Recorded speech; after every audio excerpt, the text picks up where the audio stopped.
What's up, everyone? Welcome back to the Street Couch Podcast. Right here, we got Billboard Baba. Woo! I know it feel like things are changing, but just cause our lives are changing, baby, that don't mean that I don't love. That don't mean love you. Still put everything above. Still put everything true. Late nights when we What's up, y'all? You wanna go ahead and introduce yourself? My name is Billboard Baba. I just turned 25, bro. I was about to say 24, y'all. I'm a 25-year-old, fully frontal lobe developed artist from Houston, Texas. I'm Ethiopian-American. You know, actually, I know you through Mars Alva.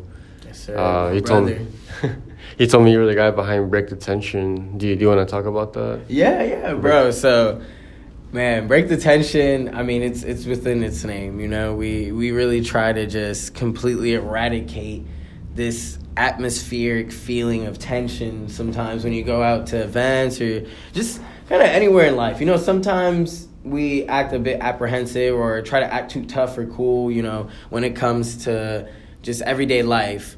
And I feel at the end of the day, like, we're all human. Yeah. We're all going to feel the same emotions. And it's like, why not relate to that through, you know, a medium like music? And that's why we try to break the tension. But it wasn't just me, you know, that thought of the idea. Me and Mars, actually, back in 2021, we went to a performance together that we were both on stage for it. And I just remember, like, we were having so much fun with it. But the crowd was so... They were just so stale-faced, like, didn't make a single expression. And I was like, bro, why are y'all, like, we're having a good time. Like, maybe you don't rock with the music, but, like, how do you not, like, fuck with the energy? Like, we're two authentic dudes. And, you know, Mars, man, what a guy. Shout out Mr. Alva, bro.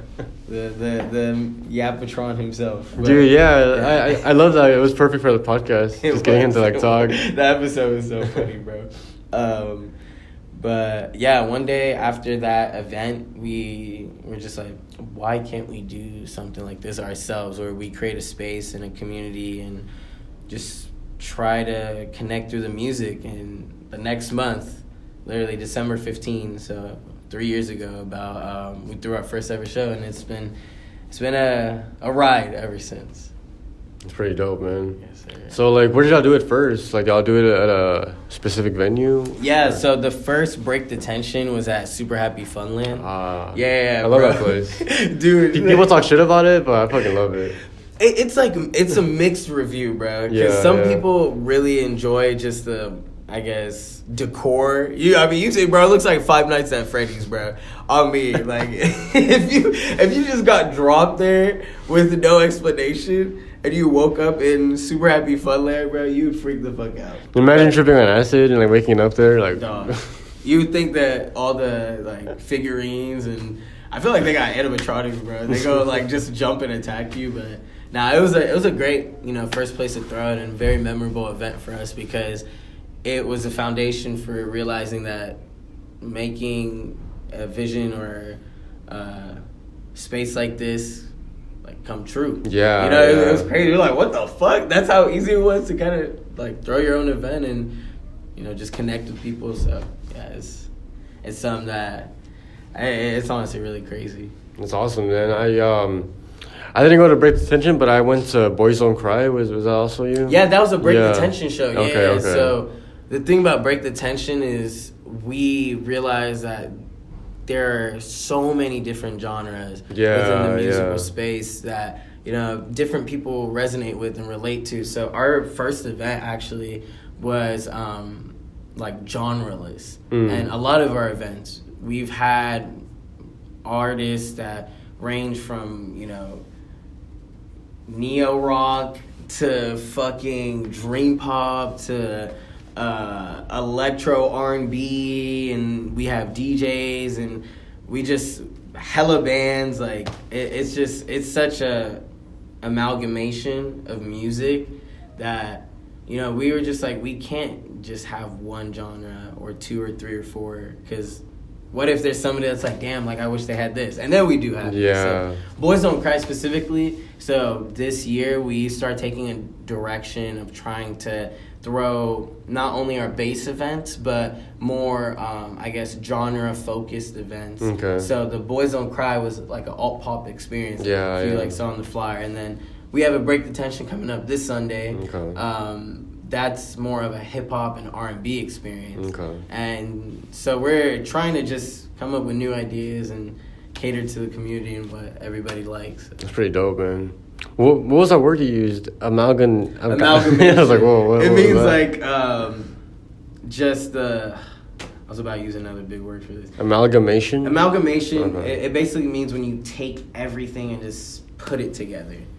You know? Like culmination, kind of. Yeah. Okay. They're synonyms. So. Okay. I was gonna say culmination. Okay. I was gonna say amalgamation is a culmination. I know big words too, bro. It's basically a culmination of everything. Yeah, it's the journalist in me, bro. I'm sorry, bro. Nah, that's dope, man. Shout out Eminem, bro. Reading a whole dictionary. I read half of it, and then I was like, I can't do this. I remember in high school, I tried studying for the what's that test called? The SAT. SAT, I think? yeah. I think I tried studying for that, and I had like flashcards of like words and shit like that. Yeah, bro. Did you do good? I don't remember. I think I did like average, I guess. That's fair. Hey. So sometimes the SAT, bro. I walked into one SAT not knowing shit, and I was like, praise God, bro. Like whatever happens. It is Lord, take the wheel. Yeah, exactly. But yeah, dude. I had another question for you. Do you like superheroes or like superhero movies? Okay, so I do enjoy superheroes. I can't sit here and say like I'm a diehard superhero enthusiast. But if I had to say like my favorite superhero, I would probably pick Spider-Man. Nice, just because they had a black. Oh yeah, Miles Morales. Yeah, true, Miles Morales. But like, I just think, bro, it's actually insane how you can just. And I think that's probably the most realistic superhero. Yeah. Because, I mean, obviously you can pick somebody like Superman and just fly everywhere. That wouldn't be fun, bro. You're not like, you know, if you're that removed from society, it's like, damn, bro, like, I'm really the only person that can really fuck some shit up. Yeah. But Spider-Man gets his ass beat by, like, strong And people. he's like an actual dude, you know what I mean? Yeah, exactly. So, like, he has like girl problems and like insecurity problems and shit, you know? He's relatable. Bro. Yeah, dude. Exactly. What was I gonna say? Oh yeah, so I am a diehard superhero fan since I was a little kid, and I feel like now as an adult doing this music thing, I kind of like let it bleed into like what I'm doing, cause like in my mind it's kind of crazy sometimes, and I think, all right, like we're out here, all of us like superheroes, you know, like you and me, we got like our actual identity, and then we have our like persona. You know what I mean? That's a really good way of thinking about it. Yeah, cause like. Me, for example, I'm like, I'm Daniel, but my persona is like Danny Tabs, and my superpowers are like, you know, like this, for example, like podcasting, like playing guitar, you know, and like I never asked you for your actual name. Like, you want to reveal it on here? Or? No, I'm just kidding. My legal name's out there because I do journalism work, but Ebenezer Jonas. Okay, so like that's like your actual identity, and then you have your persona, Billboard Baba. You know what I mean? Yeah, bro. Honestly, I really like the comparison between, you know, having that superhero persona with what we do. Versus like our not real lives, because it is our real lives. Yeah. But it's just we're in that developmental phase right now, so it's not our main priority. But I see it as a superhero, as a superpower, definitely. Like, or like, especially go ahead. Like, especially just being on stage. Like, I feel like that's my superpower, just being able to enjoy the moment, take it all in, and like I never get nervous when I perform, bro. I just hop on there and just go crazy. I performed I think like 2 weeks ago, and the only reason I was kind of nervous was because I hadn't performed in like a year, like more than a year. Yeah. But it wasn't like crippling nervousness. It was more like exciting nervousness, you know, like, dude, I'm fucking here doing this shit. That little pit in your stomach. Actually, I felt it in my legs. Like, my legs were shaking, bro. I was Really? like, dude, but whatever. Like, I'm gonna like play it off and just like dance along with like my legs shaking. You know what I mean? I'm gonna just go like this and shit. It's literally shaking the jitters. Yeah, I feel you, bro. But yeah, like, when was your first time on stage? My first time on stage, that's a good question. I mean, it's... Okay, I'm going to answer that, but real quick. Going back to the superhero question, so even though I'm not, like, into superheroes, I feel anime still has their own superheroes, and I 100% for sure. love anime. Do you like JJK? I do, bro. Itadori, man, what a guy. Like they're all superheroes. So if I had to say my favorite superhero, bro, I'd say Luffy from One Piece. Oh shit! Like this is a good one. This is a really good one. I love, bro. I've been watching One Piece since I was like 7 years old. Love One Piece, bro. Yes, sir. Yes, sir. Hey, he understands it. But sorry, going back to the other question. What was the other question? When was your first time on stage? First time on stage, yeah. So my first time on stage actually was when I performed at the UH Red Room back in I want to say late 2019. Okay. It was like September 2019, October 2019. And I remember I just signed up for like an open mic that they had. And some of my friends from college were there, and it was a pretty like packed room. There was probably like 50, 60 people there for first performance. But I'd performed before like in a band setting and for talent show and stuff. Like I've done cover songs like in a high school talent show. So it wasn't my first time performing, but first time performing as Baba. Yeah. And it was an amazing feeling, you know, having a song written by you, that you go on stage, people are watching you. Yeah. They're there in that moment that you're on stage, they're there for you. Yeah. And that's just it's a mind-boggling feeling, bro.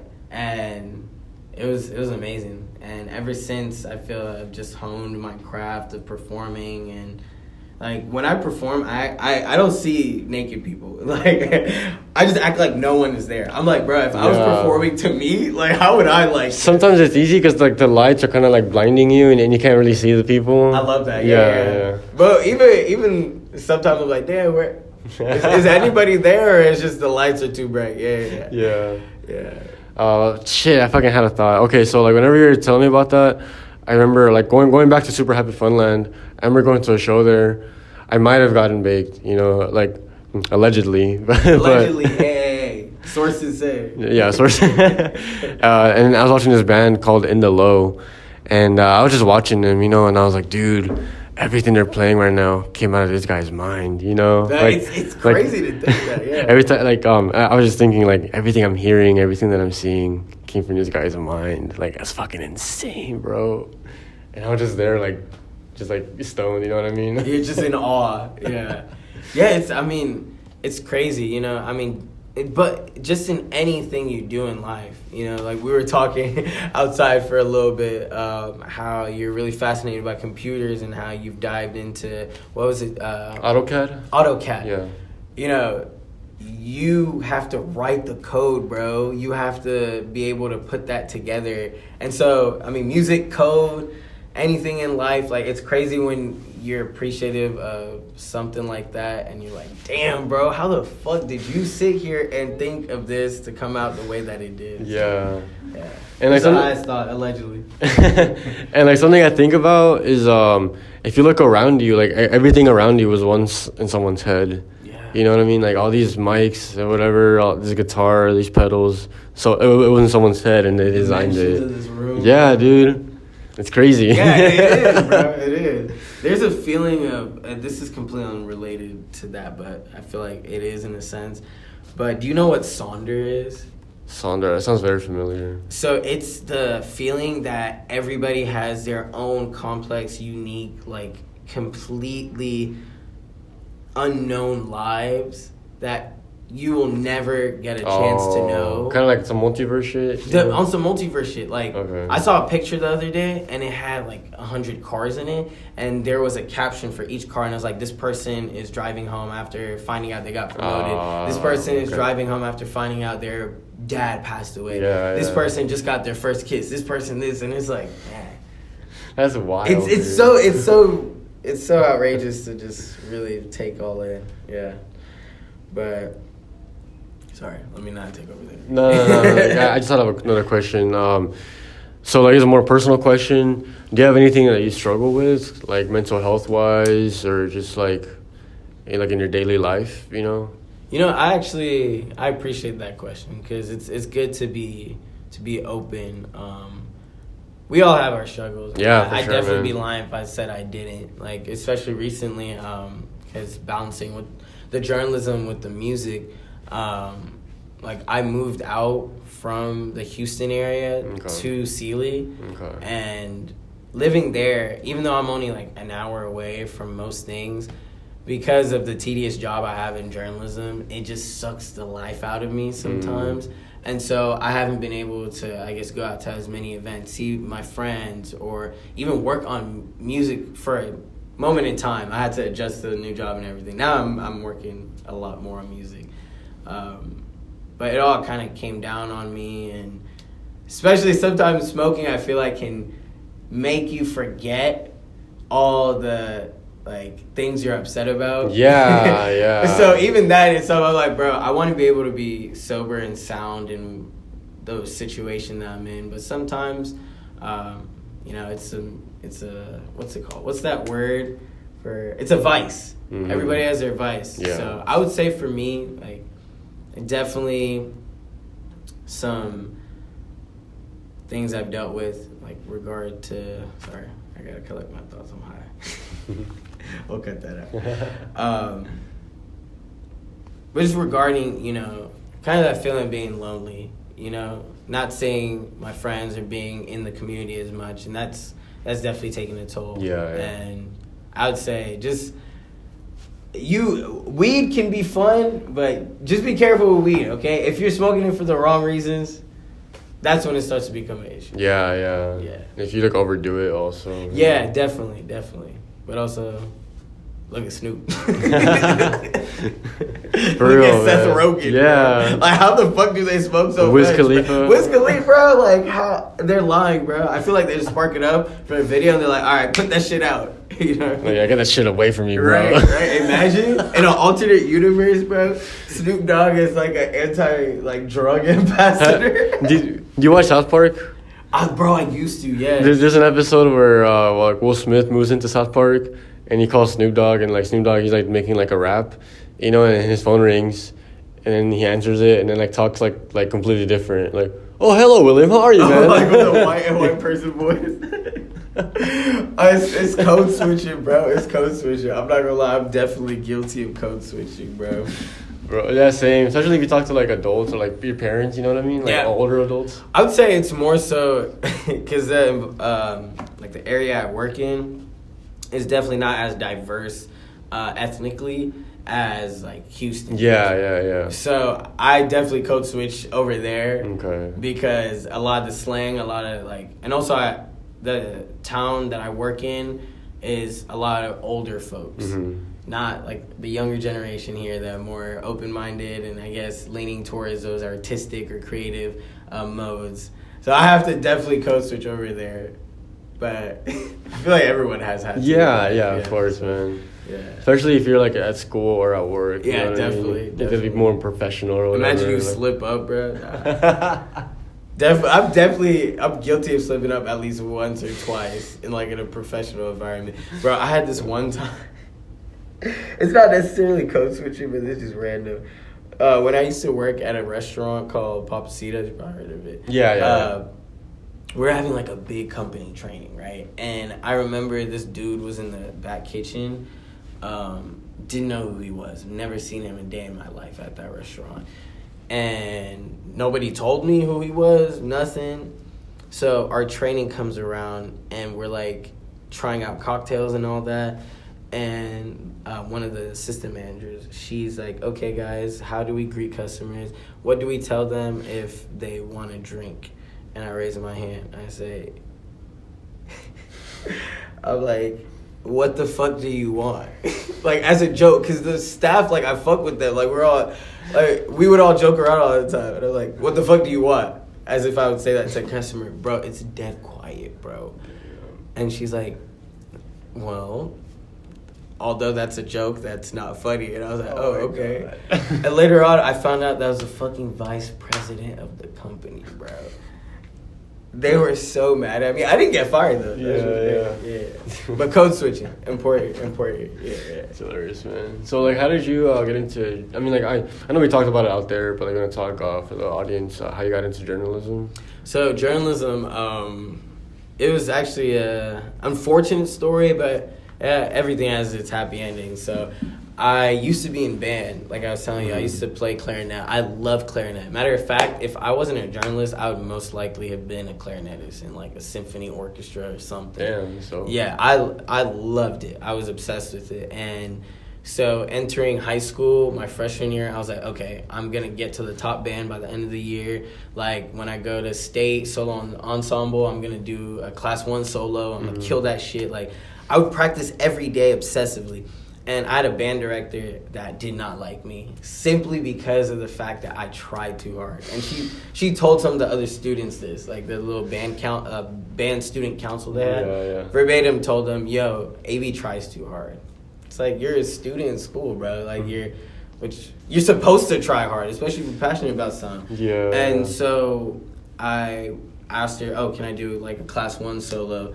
She said, nah, I don't think you're ready for it. You're a freshman, this, that. But then she gave another freshman a class 1.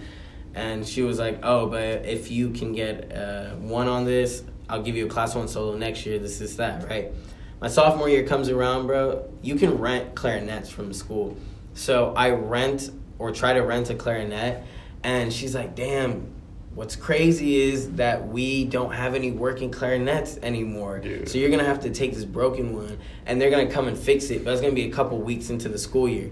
So I went the first 4 weeks of my sophomore year without, like, a clarinet. And then I'm like, okay, where the fuck is it? Is it fixed? I go to her office. I'm like, is it fixed yet? She's like, oh, no. Like, he hasn't come. He keeps rescheduling. I'll let you know when it's fixed. Bro, another 4 weeks goes by. I'm like, is he gonna fix it, whatnot, this, that? She's like, oh man, like he came and then he didn't have time. I was like, what the fuck, like this isn't making sense. I was like, give me the clarinet, I'm gonna go take it to get fixed. I take it to get fixed, bro, and it's the most simple solution. It was like, oh, this was just, you need to tweak this, there you go.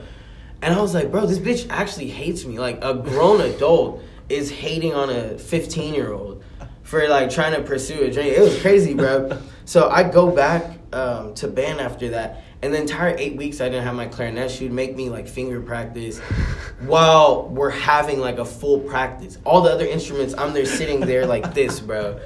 And so I come back and she's like, oh, you have your clarinet now? You need to catch up on 8 weeks of lost like time. Like you have all this work you need to do. I'm like, bro, what the fuck? You mean to tell me I have to do all that shit? I didn't have a clarinet and like it's all dependent on my grade. So I had to like fucking take recordings from my homies because every week we would submit recordings. Like, bro, I didn't have anything, and it was due in like 2 weeks. So I asked my homies for their recordings. I kind of tweaked it, this, that, submitted it, and I was barely gonna pass the class.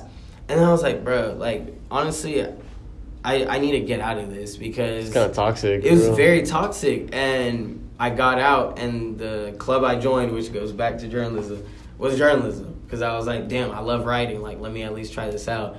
So I was in high school journalism sophomore year to senior year. I worked from being just like a regular reporter to an editor. I really liked it. But I wanted to go into like broadcast. So went to UH, studied broadcast journalism for 4 years, got a bachelor's degree in it. And the broadcast journalism like network is very hard to get in just off rip. Like straight out of college, like, and especially like a major channel like ABC or CBS or all those. You usually have to start in a really small town. So I was applying to jobs and everything, and wasn't having any luck.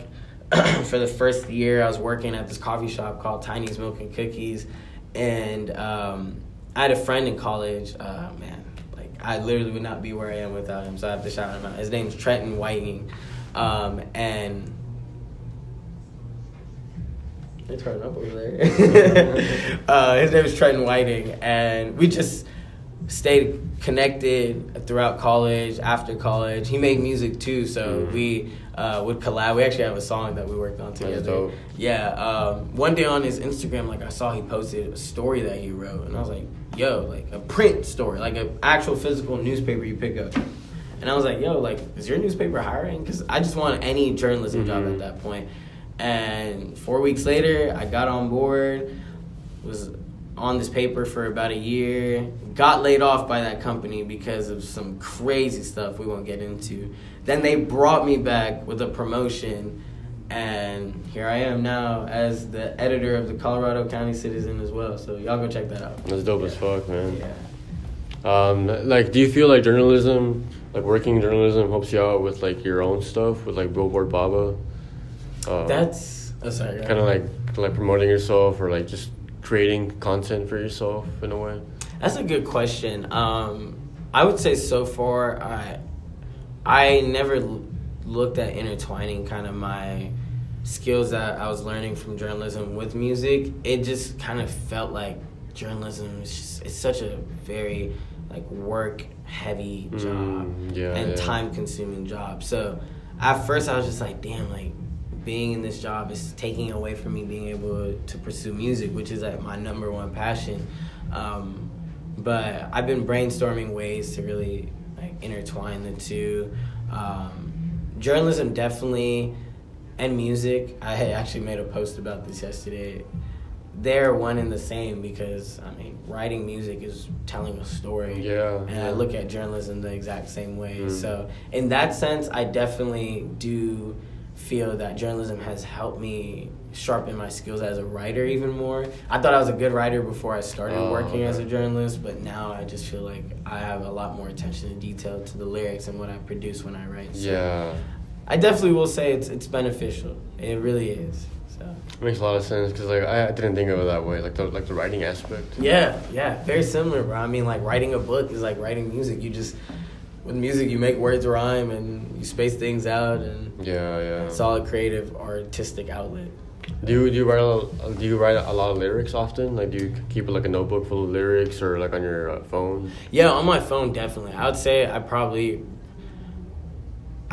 some artists write like crazy. I would say I'm not a great freestyler, but freestyling helps me like really formulate at least the way I want a track to sound.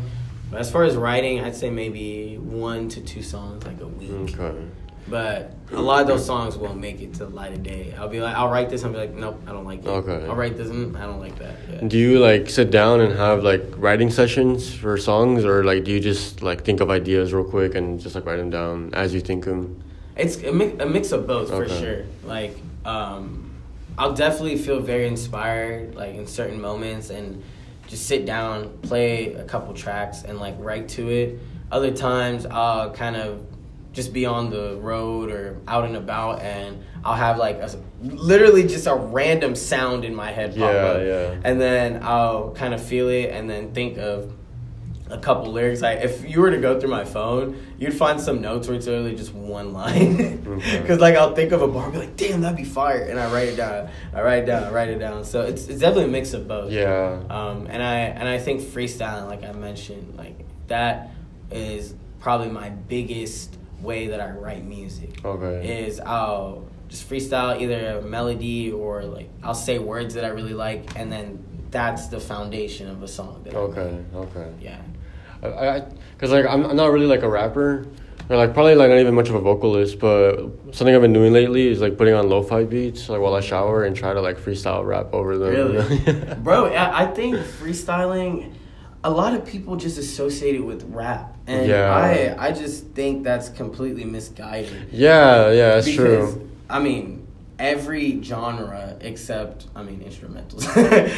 You have to write the lyrics for a song. And so if there are lyrics involved, you can freestyle to anything. Like I freestyle to rock beats, bro. I freestyle to fucking R&B. I freestyle to so many different genres, because a lot of people, I would try to disprove them. Like, no, it's not just rap. Like you can freestyle. Like, I could put on a Lana Del Rey track right now and just freestyle a song, not a rap song.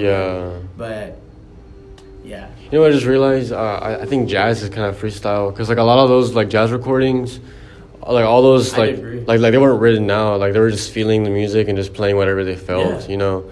Because in high school, I was in jazz band for a little bit. Really? What'd you play? Guitar.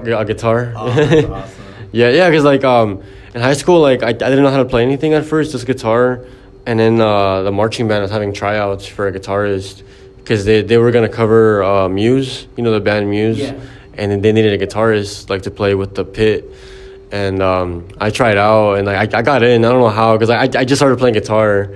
and I got in. Like probably because like only I auditioned. I don't know. No. It's because of the talent, bro. It's because of the talent. But I got in, and then once marching season was over, they were like, all right, do you want to join jazz band and concert band? And I was like, yeah, I joined jazz band with the guitar and concert band. I had to like learn a whole new instrument, which was percussion. It's like a bunch of instruments, percussion instruments. But did you enjoy it? I loved it, dude. I loved it. Like to this day, I still do like percussion beats, like with my like thighs and my hands so and you shit. like hop on the drums? Sometimes, yeah, I'll hop on the drums and I'll like play. Like I'm not as good as our drummer, Richard, but like it's pretty fun just to like mess around with the drums, you know. It is, bro. Especially, I feel like it's an outlet to get out. It's a good cardio exercise also. You know? I bet. Even with your feet, you just like pull my hamstring. But yeah, I was in jazz band, and I forgot where I was going with this. Oh yeah. And we had like instructors come, like they were like alumni, I think. Mm-hmm. There's one guy I want to shout out. His name is Aaron Montes. He's a saxophonist here in Houston. At the time, Eric Montaner? Aaron Montes. Aaron. That sounds very familiar. He worked with I'm not sure if you know him, but his name is Bradley For You. He's a vocalist / guitarist here in Houston. But Aaron, he was an instructor for jazz band at the time. And him and the other band instructors, they would tell us, okay, so like what jazz basically is there's a rhythm section. Mm-hmm. Drums, bass, sometimes guitar, and then there's the section that provides like the bass line of the melody. Mm-hmm. And then there's the people that solo over everything else. And solo is like freestyle. You know, you just hear like the notes, the beat, how fast the song is going. You feel the mood, and you just hop on and just play whatever you feel. And that's what a lot of jazz is. That is freestyle. Yeah. That is. I mean, shit. Various different forms, bro. Even like right now we're freestyling, you know, in right? a way. Conversations are freestyle, bro. You gotta think on the fly, like what to respond and stuff. So when people say freestyle is hard, I'm like, bro, try having a conversation. Like earlier outside we were talking. Like, I feel like outside we were talking about like a lot of good stuff. Yeah. But I was telling you how like the reason I started Street Couch was because I felt like I wasn't good at talking and like speaking to people, and I saw it as a way for me to like get better. You know what I mean? By like putting my weakness out there on the spot with people watching, you know, listening my voice. Puts the pressure on you. Yeah, and like not even like pressure, but yeah, it does. But also it kind of like makes me accountable in a way, you know, like okay, like I have to get better or else the next episode won't be as good, you know. Like each episode I have to improve somehow. And at first like, I used to go back and listen to the episodes and like listen to what I said. Yeah, and like I heard I just did it right now. Like I would say a lot or like, bro, you know. It's really hard not to try bro, yeah. That was even worse. Yeah. But bro, be proud of yourself because a lot of people don't tackle insecurity. A lot of people are scared. Exactly. Of improving or getting rid of a fear, because fears are okay to have, but when you let that fear consume you and you don't try to do something, it's kind of sad, bro. Yeah, it is, because it's like, imagine how your life would be if you were able to get past this hump. It's like what you were saying earlier about how like you have like some whole other life that never happened. I forgot what you were saying, but you were saying how like, and I mentioned how it's kind of like multiverse like. It is, yeah. You know, it's called Sonder. Yeah. Sonder, there we go. But yeah, you're definitely a great conversationalist. Thanks, man. I appreciate that. You're doing a good job. Because I still don't think that, but bro. You wouldn't believe how many people truly can't talk, especially the younger generation. They're just so fried by. Chat, is this real? Chat is this? I mean, that's funny. I'm not gonna lie. I'd be saying chat a lot. That one's pretty good. But it's just the way they have conversations. They're not able to flow. They're not really able to. I remember I interviewed this high school girl for the girls soccer team that I covered at a previous newspaper, and damn, I hope she never sees this, but every 2 seconds she said like. She was like, yeah, so like I'm like, yeah, and like when I was like playing like I was like, what the? I know I just said like right there myself, but this is overboard, bro. I I was flabbergasted because people just can't talk anymore, and they can't read either. So maybe it goes hand in hand. That reminds me of have you seen those edits on Instagram and TikTok about like brain rot or whatever? Like this movie, if it was brain rot, like because the ones I see are like Spider-Man, if it was brain rot, and like they do like AI edits of their voices. Yes, bro. Or Peter Parker's talking like like Gen Z, like skibbity, sussy baka, whatever. We're so cooked, bro. Chat, are we cooked, chat? Is this brain rot, chat? I had more questions. You see, this is part of the freestyle where like I'm trying to figure out, all right, what am I gonna play next? Right? It's hard sometimes.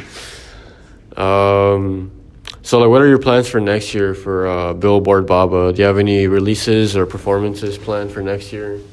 Wait, sorry. Could you ask that question? I just have to check some real quick. All right, sorry about that, bro. Important, but ask that so that we can. Okay, so the question was, do you have anything planned for next year for Billboard Baba? Any performances or releases? Yeah, so next year I'm really just trying to go all in. You know, I'm 25 now, and I've been making music actually for 5 years, bro. This date right here on my wrist, I don't know if y'all can see that. Is it? Okay. That's the date that I released my first ever single, and I got this tattoo because I was like, I'm gonna look back at this. That's dope as fuck. The man. moment that I blow up and be like, it took this many days to get to where I wanted to be. That's dope. But over the past 5 years, just a lot of life. You know, that's pretty much the best way to summarize it. And with 2025 coming, I really just want to go full steam ahead, drop every month, bare minimum. I have a lot of songs in the vault that I really want people to see the light of day. A lot of great messages that I just love putting in my music. As far as Break the Tension, we got a lot of crazy things coming up. I don't want to say too much until they're all official. Okay. But, you know, we had 5 events this year. That's the most we've ever had in 1 year. Damn. And we're really trying to take the brand and the event itself to the next level and really just try to expand it for the people that come who love what we do and love what Break the Tension is about. But I'm thinking about dropping a song before this year ends. I know there's not too much time. So if I do, just check out my Instagram and you'll keep up to that. But yeah, a song every month. Haven't decided what song I'm gonna drop in January yet, but I do have the December one locked in. Nice. Break the Tension. Our next event, I will probably say, will be February, or March, one of those dates. And with Billboard Baba, man, you know, sometimes you don't really know, I guess, even short or long-term plan until things start to unravel. Yeah, so for sure. We'll see where the year takes me, but I hope it's everything that I wish for. Nice, man. Yeah, I feel like plans always change. You know what I mean? Dude, you can't control it, bro. Speaking of which, there's a song that I just dropped 3 weeks ago, called It Never Goes to Plan. Nice. Because literally nothing goes to plan. Yeah, bro. It doesn't. Murphy's Law, I think. Murphy's Law, bro. I should have put a bar back right in there. I was gonna say, so like, how was it like playing Springstock? That was pretty cool seeing you play Springstock. Yeah, bro. Springstock. Shout out fucking Dallas. Shout out Austin, man. Shout out the Burkhalter family, man. What a group of legends. They put together the whole festival. And Austin and Dallas are people. Yeah, like not the cities.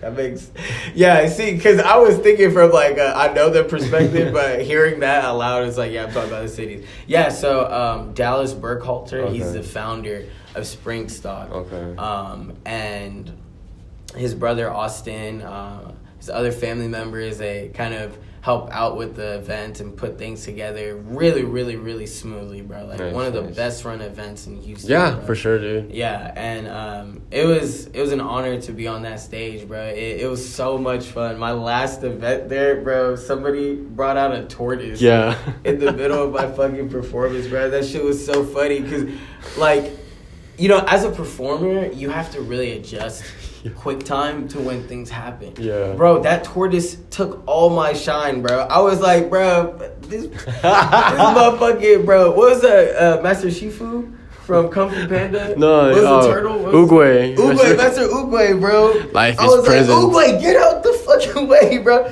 But I just adjusted on the fly. I was like, bro, what if I like perform to it? Yeah. So I was just like, that shit was so funny. And oh man, it was a beautiful day. Like, It was beautiful. Yeah.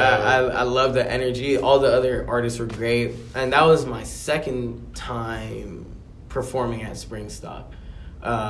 And it's just gone better every single time. Bro. It was awesome. It was amazing. How did you get on there at first? Like, did you apply to perform, or like, how did that work? Yeah, so I applied, but I actually also knew Dallas from UH. Oh, okay. So when he first thought of the idea and put it out, like, he urged me to apply, like, put in like the application, and I got on, and it was, I mean, the rest is history, man. It was such an amazing first event back in April. April 27th of this year. Fucking fantastic, bro. That event was so good, and it was a no-brainer to come back For this sure, past dude. October for it as well. And coincidentally, bro, very coincidentally, so the first Springstock I performed at was a week after one of my Break the Tension events, and then the second Springstock I performed at was a week after another Break the Tension event. That's funny. No Springstocks happening this time. Yeah. Yeah, like, that was a good show, because I don't know if you know this, but Max Diaz and Strawberry Milk Cult, they're like one of the top bands in Houston right now. Yeah, it was pretty cool seeing both of them. Bro, it's crazy. I mean, it really was, the lineup was outrageous. Like, all the artists from start to finish were incredible. Telebastards were really cool, too. Yeah. Junkyard Cat. It's a testament to the quality that Springstock brings, and I'm proud to have been on the lineup, bro. I also have a question. Have you ever heard of a rapper named Fro's Life? Fro's, nah. You should check him out. He's a Houston rapper. Like, you should collab with him, not gonna lie, because Really? y'all give the same energy. Really? You know, like I'm gonna check him out, bro. the same way y'all dress, kind of have like the same for real? vibes. Damn, same- do I have like a fucking lost twin or something? Probably, bro. That's crazy, bro. But he's a really cool guy. I've been Fro's Life. I interviewed him twice already. I met him last year. He's also a drummer for a band called Mask Tape. Mask Tape? Yeah, Mask Tape. That's actually cool. Yeah, they're really good. They're a really Really? cool band. Just check them out. What type of band are they? Kind of hard to describe. I guess they're like alternative rock / post-hardcore. I don't know how to describe That's a it. good Not gonna lie, but yeah. Hey, I just gotta listen. Yeah, you gotta listen to it, bro. Anything else you want to mention before we close this out? You want to plug anything else? Shout out anyone? Shit. I would say, man, Break the Tension coming up. Literally, I don't know when this is gonna be posted, but today is December 21st. We have our 8th Break the Tension tomorrow, December 22nd. It's gonna be an absolutely insane event. I mean, every lineup that we have for every event has just gotten better and better and better and bigger, and it's just amazing to see how the brand is resonating with not just the people who go, but with the artists who are on there. So it's gonna be a great event. Break the Tension 2025. We got so much coming up. Just dropped the song November 30th. It never goes to plan. It's one of my favorite songs I've ever written. It's an Afro pop song, and it's really personal. I just talk about my life and relate it to how everyone goes through the same phase of not being able to control what's going on in your life. You know, whether it be a loved one that passes away or goes through a health crisis, or you lose your job, or your spouse or somebody you know is in an unfortunate, like, there's just so many things that can happen. And that song is the fruit of all those feelings, and it means a lot to me. So y'all go stream it. It's on all platforms. if y'all like journalism and shit, want to read my stories, bro, man. Go to the Colorado County Citizen, bro. Ebenezer Jonas. I actually just covered in the past month 2 murder trials. Our high school team went to state football championships for the first time and won. That was insane. I went to Dallas Cowboys Stadium like 3 days ago. Yeah. A lot of cool stories. Yeah, if you like journalism, go read it. Dope, man. But yeah, Billboard Baba, definitely trying to be on the charts, like the name says, Billboard charts. And manifest it. Yeah, in 2025, I pray that it's just a year that helps me reach those heights. Oh yeah, man, just keep grinding. That's it. Yes, sir. Thank you. It's been a pleasure having you on, man. I've been trying to have you on for a while now. I feel like we're scheduling. That's life, bro. But thank you for having me on, bro. Of course, dude. You're a great host. Thanks, man. You're a great guest. Thanks again, Billboard Baba. This has been The Street Couch. Everyone watching, everyone listening. Yeah, these are M's. Pretty soon we'll have an actual couch. On the street. Yeah, no, for sure. It'll happen in the future, for sure. But everyone watching and everyone listening, thank you. Have a good day. Have a good night. Have a good life. Merry Christmas. Merry Christmas. Yeah. Like the Rick and Morty holiday shirt.